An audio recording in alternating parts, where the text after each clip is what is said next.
Jangan lupa tonton, subscribe, like, and share.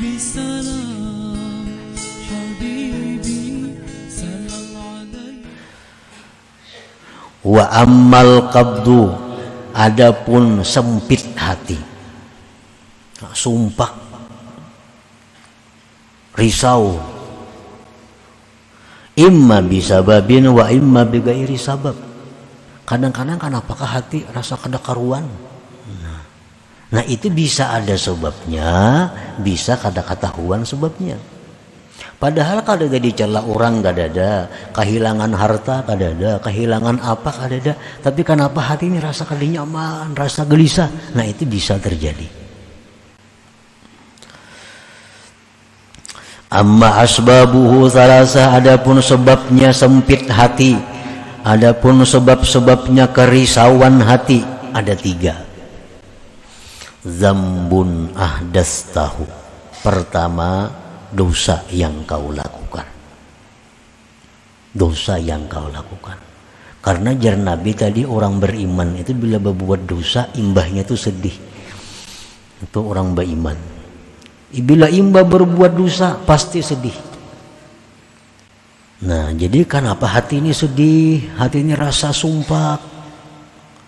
Barangkali sebabnya satu, ada dosa yang diperbuat. Nah, ada dosa yang dilakukan. Fal ubudiyah taqtadi an tatuba ila Allah Ta'ala wa tatluba ar-ridha wal halal mimman tazlimu. Maka kehambaan itu menuntut bahwa engkau tubat kepada Allah dan meminta ridha dan halal dari orang yang kamu zalim akan dia.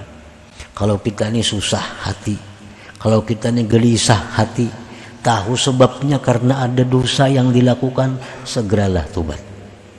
Itu kehambaan kita menuntut demikian. Segera tubat kepada Allah. Kalau menzalim orang, cepatlah minta halal kepada orang itu.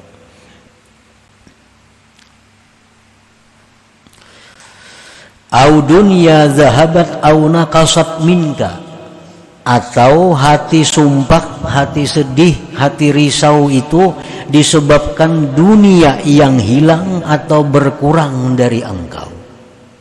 Bisa juga imba ditipu orang, imba kehilangan, imba dapat musibah, lalu hati kita sumpah, lalu hati kita kada nyaman.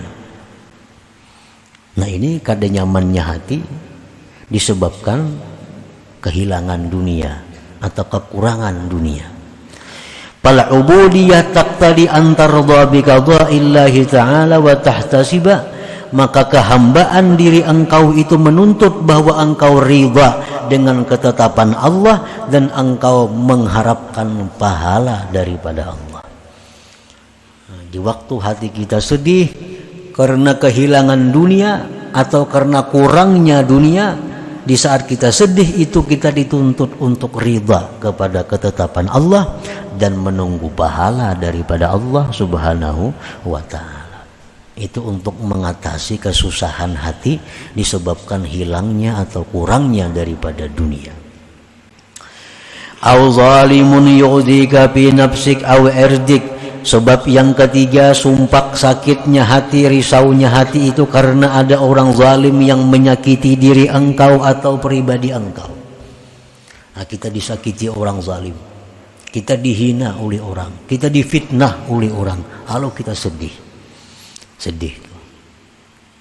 Nah di saat sedih itu kehambaan kita menuntut antasbira wa tahtamila wa taslima wa tastaslima ila Allah Ta'ala, menuntut bahwa engkau sabar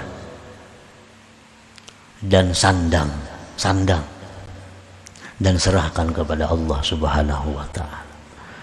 Nah, ada orang zalim memfitnah kita, kada usah ke polisi mencemarkan nama baik, kada perlu.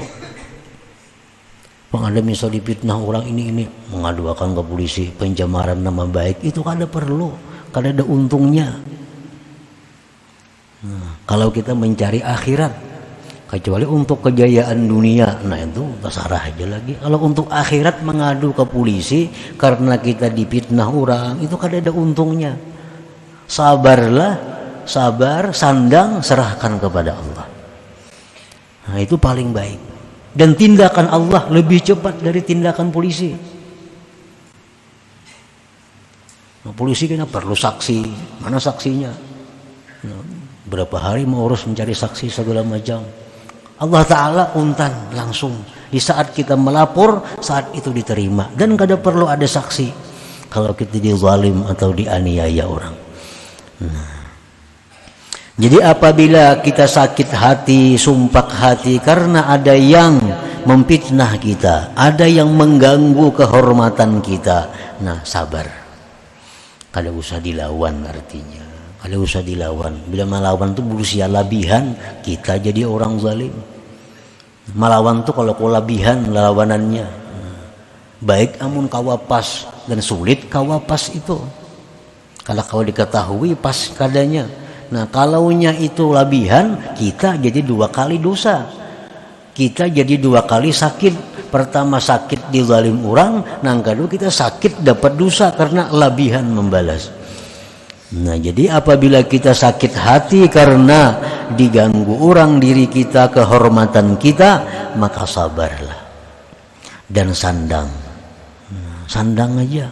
Serahkan kepada Allah Subhanahu wa ta'ala. Laporkan kepada Allah, ya Allah yang maha tahu, yang maha mengetahui, hamba telah diganggu oleh Fulan bin Fulan. Untuk selanjutnya hamba serahkan kepada engkau urusan ini. Cukup. Allah akan menindak sesuai dengan ketentuan dan kebijaksanaan Allah Subhanahu wa ta'ala. Nah, para muhibbin rahimakumullah. Jadi keadaan gembira hati disebut dalam istilah orang tasawuf itu ngarannya basat. Nah, hati yang sempit risau disebut dalam istilah tasawuf ngarannya kabat. Nah, basat satu keadaan yang memerlukan adab. Kabat satu keadaan yang memerlukan adab juga. Nah, jadi bagaimana kita mengatur diri kita supaya jangan lepas dari adab walaupun dalam keadaan basat atau dalam keadaan kabat itu. Dalam keadaan gembira hati, kada tergelincir dari jalan. Dalam hati yang susah, hati yang sakit, kada tergelincir dari jalan. Semua jalan kita berjalan di atas adab yang diajarkan Allah dan Rasul sallallahu alaihi wasallam.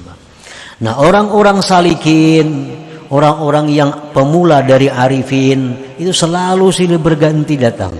Kadang-kadang hatinya ada gembira, kadang-kadang sedih, kadang-kadang gembira, kadang-kadang sedih. Nah, itu selalu berganti. Nah, oleh karena itu diperlukan adab. Kalau gembira mesti macam ini hati kita.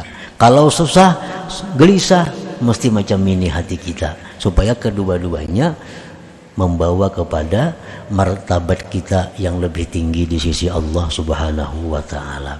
Gembira hati jadi pahala, susah hati jadi pahala. Nah, bila kita melaksanakan aturan-aturan adab-adab yang diajarkan ini.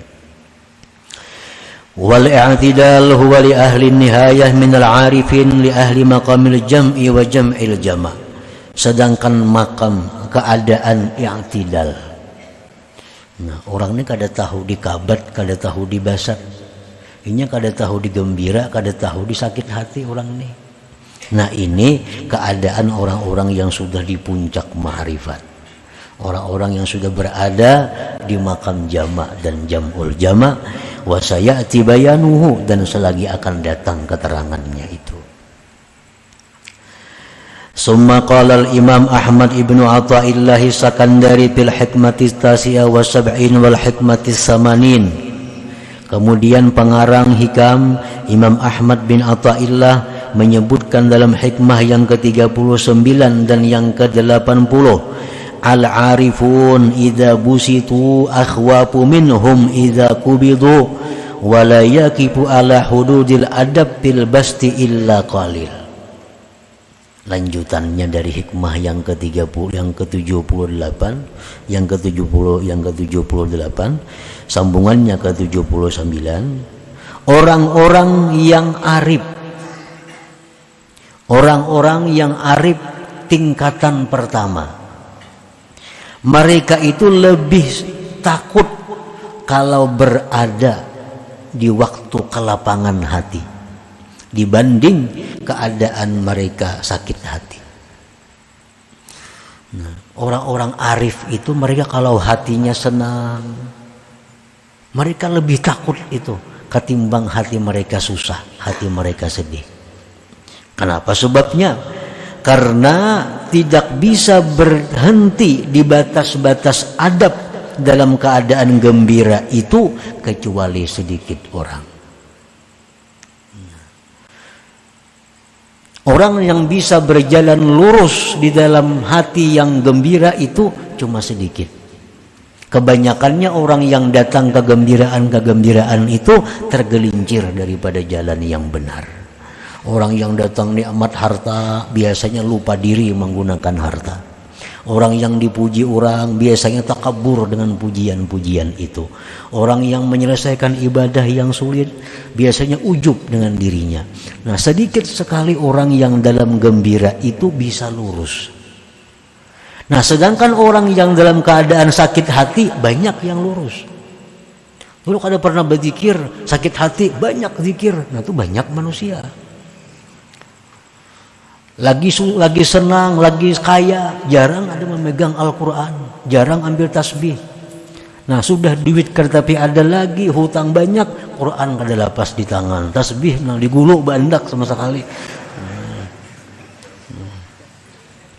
Nah, jadi orang-orang yang arifin, yang pemula itu mereka lebih senang dalam keadaan sakit hati daripada gembira hati. Karena gembira hati itu seringkali membuat mereka tergelincir daripada adab, daripada tata cara yang baik di hadapan Allah Subhanahu wa ta'ala. Nah, hikmah yang ke-80. Kenapa sebabnya demikian tadi? Al-bastu ta'khudun nafsu minhu hazzaha biwujudil parah wal qabdu la hazza lin nafsi bihi. Kenapa orang arif tadi mereka lebih suka sakit hati, lebih suka sumpah daripada hati yang berbunga-bunga? Alasannya sulit menjaga adab di waktu lapang. Yang kedua, alasannya waktu lapang itu sesuai dengan nafsu. Sesuai dengan nafsu. Sedangkan waktu sakit, waktu susah itu bertentangan dengan nafsu. Nah, melakukan hal-hal yang bertentangan dengan nafsu itu merupakan ibadah yang tersendiri. Merupakan ibadah yang tersendiri melawan nafsu itu.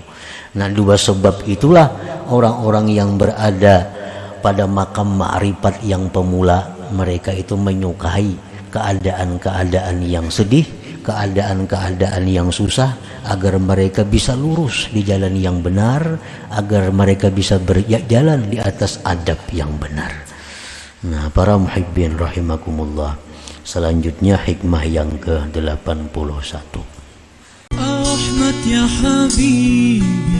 Jangan lupa tonton, subscribe, like, and share.